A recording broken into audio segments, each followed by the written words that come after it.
우리가 이 보배를 질그릇에 가졌으니 이는 심히 큰 능력은 하나님께 있고 우리에게 있지 아니함을 알게 하려 함이라. 우리가 사방으로 우겨쌈을 당하여도 쌓이지 아니하며 답답한 일을 당하여도 낙심하지 아니하며 박해를 받아도 버림받지 아니하며 거꾸러뜨림을 당하여도 망하지 아니하고 우리가 항상 예수의 죽음을 몸에 짊어짐은 예수의 생명이 또한 우리 몸에 나타나게 하려 함이라. 우리 살아있는 자가 항상 예수를 위하여 죽음에 넘겨짐은 예수의 생명이 또한 우리 죽을 육체에 나타나게 하려 함이라.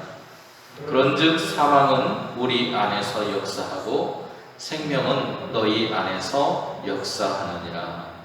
아멘.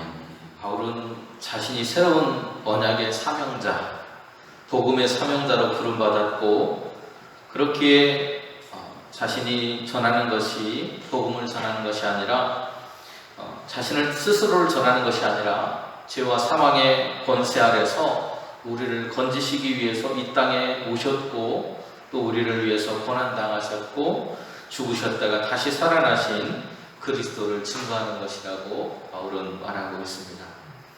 바울에게 있어서 그리스도라고 하는 것은 어떤 분이셨는지를 이 시간 우리가 말씀을 통해서 함께 바라보고 귀한 은혜를 함께 나눌 수 있기를 소망합니다. 바울은요, 어둠 속에 빛을 비추라 명하심으로 온 세상이 생명의 빛을 얻게 된 것처럼 자신의 삶에도 그리스도라는 빛이 비춰짐으로 인해서 하나님의 영광, 하나님을 아는 지식을 얻게 되었노라고 말합니다. 다시 말하면 하나님을 알게 되었다는 것입니다. 어두운 데에 빛이 빛이라 말씀하셨던 그 하나님께서 예수 그리스도의 얼굴에 있는 하나님의 영광, 하나님을 드러내셨다라고 하는 것인데요. 그 하나님의 영광을 아는 빛을 우리의 마음에 주셨다. 우리가 죄로 인해서 우리의 눈이 가려져 있었는데 하나님을 볼 수 없었는데 우리의 눈이 열려지고 그리스도를 통해서 하나님을 알고 바라볼 수 있게 됐다는 것입니다. 예수 그리스도를 통해서 하나님의 영광을 아는 빛이 우리의 마음에 비춰졌고 어둠으로 가득했던 삶이 예수님의 그 빛을 통해서 광명을 얻게 되었다고 전하고 있는 것이 오늘 바울의 복음이에요. 바울은 이것을 뭐라고 부르냐면 자신의 삶의 보배라고 부릅니다. 사람들은요, 저마다의 그런 보배를 가지고 있습니다. 어떤 사람에게는 그것이 직장이 될 수 있고요, 친구가 될 수 있고, 가족이 될 수도 있고, 자기가 가지고 있는 집이 될 수도 있고, 지식이 될 수도 있고, 돈이나 건강이나 이러한 것들이 명예가 될 수도 있습니다. 그런데 여기 보배라고 하는 그 말을 찾아보니까요, 테사우로스라고 하는 그런 말이 쓰였는데 이 말은 무슨 말이냐? 아주 소중한 것, 가치가 있는 것이라는 뜻이에요. 보배라고 하는 것은 나에게 있어서 소중하고 가치 있다고 느끼는 것, 그것이 보배라는 것입니다. 바울은 그리스도의 복음이 자신에게 있어서 바로 이 보배라고 말하고 있습니다. 5절 말씀에도 보면 그리스도 예수의 주 되심이라고 하는 이야기를 바울이 하는데요. 그리스도 예수가 주 되신 것, 바로 그것이 자신의 인생에 있어서는 보배로운 것이다, 가치 있는 것이라고 말하고 있습니다. 세상에 기반을 두고 살아가는 사람들, 세상적인 것들에 절대적인 가치를 부여하고 살아가는 사람들에게 복음은 아무런 의미도 아무런 감흥도 주지 못합니다. 오직 구원받은 사람들에게 이 복음이라고 하는 것은 굉장히 소중하고 가치 있는 것이에요. 그래서 바울은 그것을 보배라고 부르고 있습니다. 바울은 그 보배를 어디에 가졌다고 말합니까? 질그릇에 가졌다고 말합니다. 보배하고 질그릇은 정반대의 것입니다. 보배는 굉장히 가치 있는 것이라면 질그릇은 가장 싸고 깨지기 쉽고 연약한 것을 상징하는 것입니다. 바로 우리를 말하는 것이죠.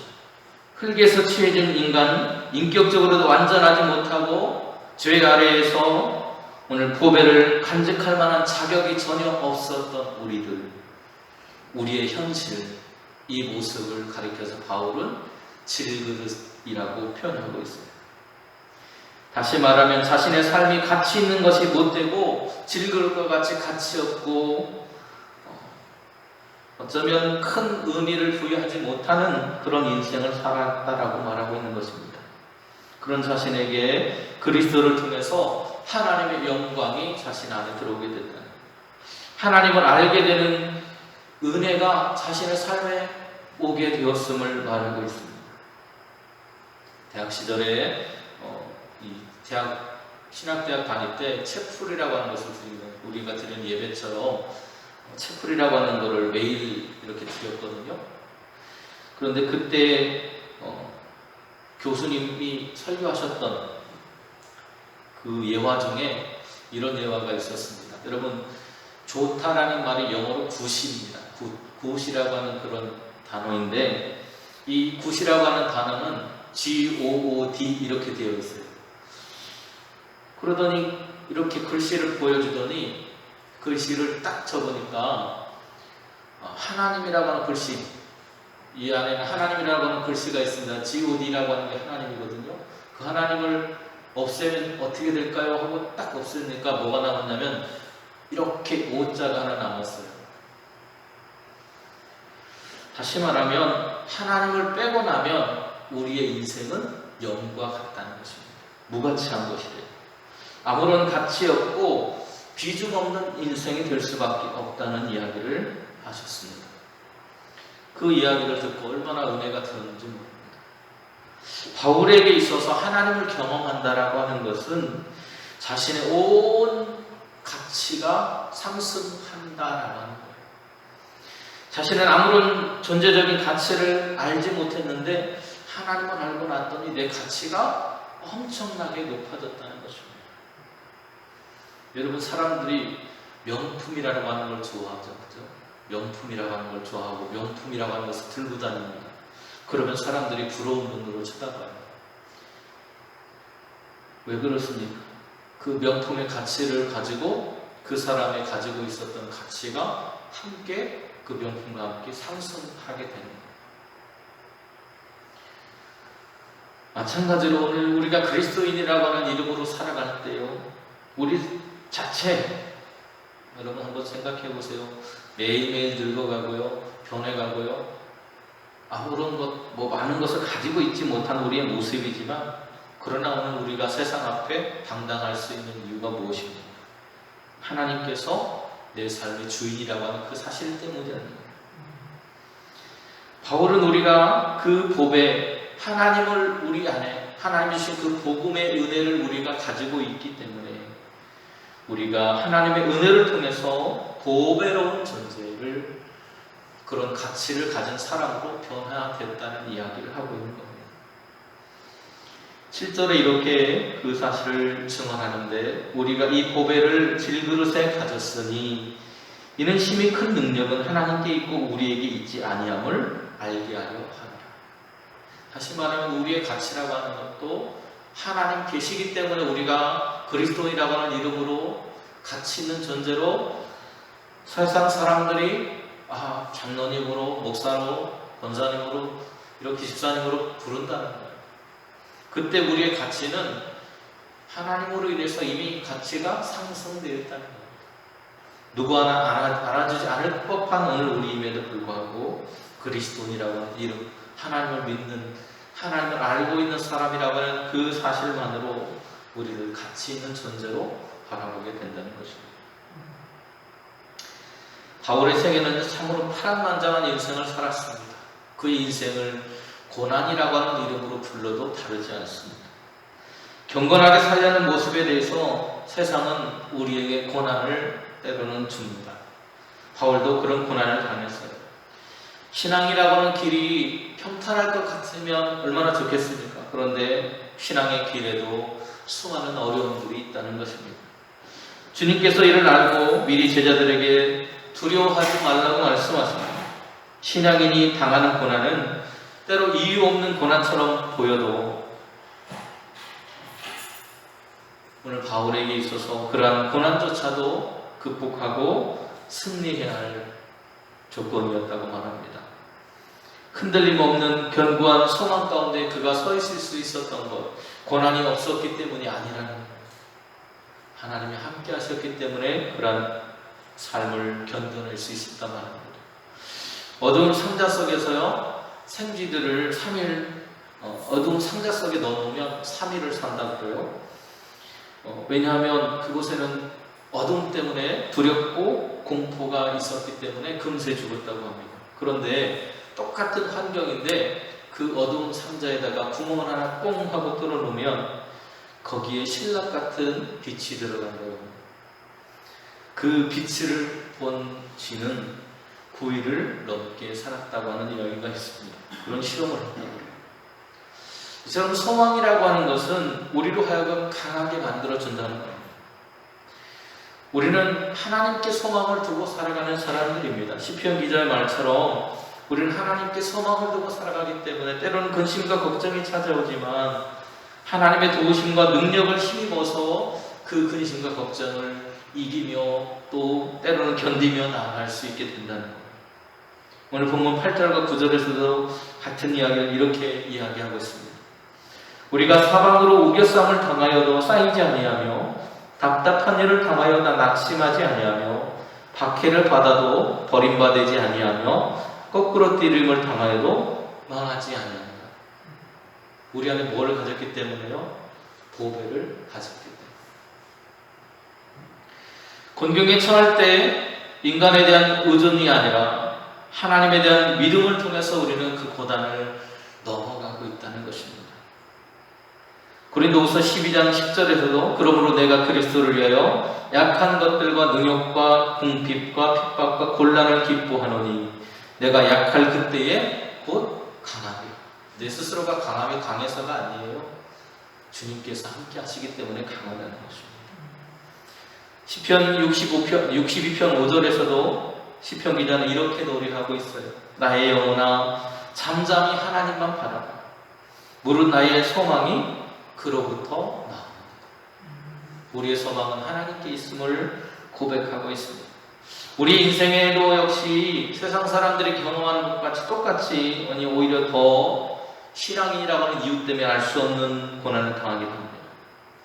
그러나 그런 인생의 환난을 넘어설 수 있는 것은 우리에게 하나님이라고 하는 소망이 계시기 때문이에요. 우리의 소망 되시는 하나님을 우리는 만났고 하나님께 우리의 소망이 있음을 깨달았기 때문에 그 어려운 순간들을 견뎌낼 수 있는 것입니다. 바로 그 이야기를 우리에게 들려주고 있는 거예요. 저와 여러분에게도 수많은 고난과 인생의 시련은 늘 함께 하고 있습니다. 없는 게 아닙니다. 그러나 우리는 그것을 넘어설 수 있는 마음이 있습니다. 시편 146편 5절에서 이렇게 시편 기자는 노래합니다. 야곱의 하나님을 자기의 도움으로 삼으며 여호와 자기 하나님에게 자기의 소망을 두는 자는 복이 있도다. 여러분, 야곱이 어떤 사람입니까? 사람을 속였던 사람이에요. 그리고 도망자 신세로 계속해서 도망치던 인생을 살고 또 다른 사람들을 속이고 넘어뜨리려고 했던 그런 인생을 살았던 사람인데 가장 연약한 사람의 대표적인 인물이 야곱이라고 그렇게 표현된 겁니다. 그런데 그 야곱을 도우시고 고향 땅으로 돌아올 수 있도록 인도하셨던 바로 그 하나님, 그의 인생을 도와주셨던 그 하나님, 수없이 넘어져도 그의 인생을 다시 세워주셨던 바로 그 하나님이 오늘 그의 하나님이었고 야곱이 그에게 하나님께 소망을 두고 살았기 때문에 견딜 수 있었다고 말하고 있는 겁니다. 복음은 하나님께서 인류에게 주시는 희망의 소리이고 어두움의 권세에서 빛으로 나올 수 있는 통로입니다. 그렇기 때문에 바울은 그들에게 고통을 겪으면서도 끊임없이 복음을 전할 수 있었습니다. 바울은 예수님을 위해서 십자가의 고통을 감내할 수 있었습니다. 바울은 예수의 생명이 모든 사람 가운데서 활동하기를 바랬던 사람이에요. 그 힘으로 십자가의 아픔을 견뎌내고 환난을 이겨낼 수 있었습니다. 우리 역시도 내가 아니라 내 안에 그리스도께서 우리 안에서 역사하시도록 오늘 자리를 마련해 드려야 합니다. 바울은 자신이 예수의 죽음을 몸에 짊어지고 산다고까지 말을 하고 있어요. 10절과 11절에 바울은 이렇게 고백합니다. 우리가 항상 예수의 죽음을 몸에 짊어지면 예수의 생명이 또한 우리 몸에 나타나게 하려 함이라. 우리가 살아있는 자가 항상 예수를 위하여 죽음에 넘겨짐은 우리의 생명이 또한 우리의 죽을 육체에 나타나게 하려 합니다. 매일 세상에 대해서 죽는 거예요. 그리고 하나님께 대해서 하나님의 생명을 붙들고 하나님의 역사를 붙들고 생명의 길로 걸어가는 것입니다. 그것이 신앙의 걸음이에요. 주님의 죽으심을 통해서 우리에게 주어진 하나님의 생명의 체험을 바울은 경험했고 그것을 기억하고 살아가고 있는 것입니다. 오늘 저와 여러분도 생명의 그리스도 예수를 의지하며 살아가기를 간절히 소망합니다. 바울은 복음을 증거하기 위해서 박해를 받았고 고난받는 사람들의 삶에는 죽음이 항상 도사리고 있지만 그들이 그것을 감내해낼 수 있었던 이유를 자신들 안에 죽음의 역사가 있는 것처럼 그 복음을 전달받는 그 사람들 안에는 복음을 통해서 생명의 역사가 일어날 것을 소망했고 바라보았기 때문입니다. 바울은 자신이 전한 복음을 듣고 하나님을 아는 지식이 그들에게 쌓여가고 예수 그리스도의 생명의 체험, 그 생명의 태동이 그들 안에 일어나는 것을 눈으로 바라볼 수 있었습니다.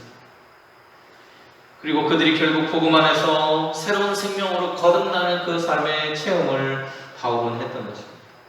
복음 안에 담겨있는 하나님의 생명을 체험하고 죽어있던 영혼이 죽어가던 그런 생명들이 살아나는 그 모습을 바라보면서 자신의 사명 감당함을 기쁨으로 감당해낼 수 있었습니다.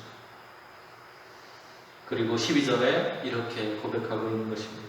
그런즉 사망은 우리 안에서 역사하고 생명은 너희 안에서 역사합니다. 바울이 이 마음을 가지고 복음을 증거하며 살았던 것처럼 저와 여러분의 삶 속에도 하나님의 생명의 역사가 오늘도 함께 하시기를 주님의 이름으로 축원드립니다.